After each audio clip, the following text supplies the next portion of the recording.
आपण पाहत आहात RK न्यूज, बातमी तुमची, आवाज आमचा। वड्डीच्या सरपंच पदासाठी जनसुराज्य शक्ती पक्षाच्या राजू वजीर यांचा उमेदवारी अर्ज दाखल। अब की बार राजू वजीर सरकार, लोकात चर्चा। मिरज तालुक्यातील वड्डी ग्रामपंचायत सरपंच व एका सदस्य पदासाठी पोटनिवडणूक जाहीर झाली असून उमेदवारी अर्ज दाखल करण्याच्या प्रक्रियेस प्रारंभ झाला आहे। वड्डी ग्रामपंचायतीच्या लोकनियुक्त सरपंच पदासाठी आज जनसुराज्य शक्ती पक्षाच्या वतीने जाकीर हुसेन उर्फ राजू वजीर यांनी मोटरसायकल रॅली काढत व जोरदार शक्ती प्रदर्शन करीत आपला उमेदवारी अर्ज दाखल केला आहे।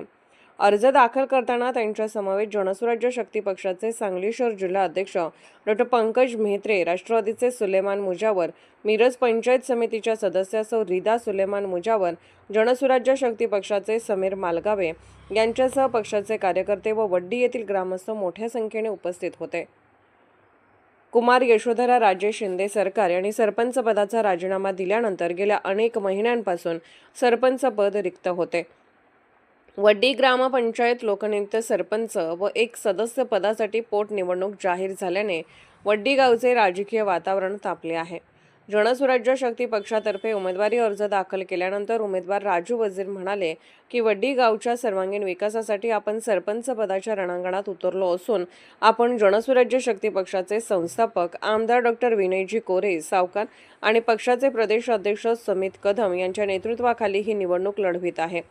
पक्षाच्या माध्यमातून वड्डीचा सर्वांगीण विकास करताना मोठ्या प्रमाणात निधी आणून गावचे नंदनवन करण्याचा मनोदय त्यांनी व्यक्त केला असून आपणाला सर्वच समाजातून मोठ्या प्रमाणात पाठिंबा मिळत असल्याने आपण मोठ्या फरकाने सरपंच पदाची निवडणूक जिंकू असा आत्मविश्वास राजू वजीर यांनी व्यक्त केला आहे। राजू वजीर हे मनमिळावू स्वभावाचे असल्याने ते गावातील सर्वांना परिचित आहेत। यापूर्वी त्यांनी वड्डी ग्रामपंचायत उपसरपंच म्हणून काम पाहिले असल्याने त्यांना नागरिकांच्या प्रश्नांची चांगली जाण आहे। एक व्यावसायिक म्हणून त्यांचा गावातील अनेकांशी चांगला संपर्क असून या निवडणुकीत त्यांना याचा निश्चित फायदा मिळणार असल्याची चर्चा गावात आहे। RK न्यूज चॅनलला लाईक करा, शेअर करा आणि सबस्क्राईब करा।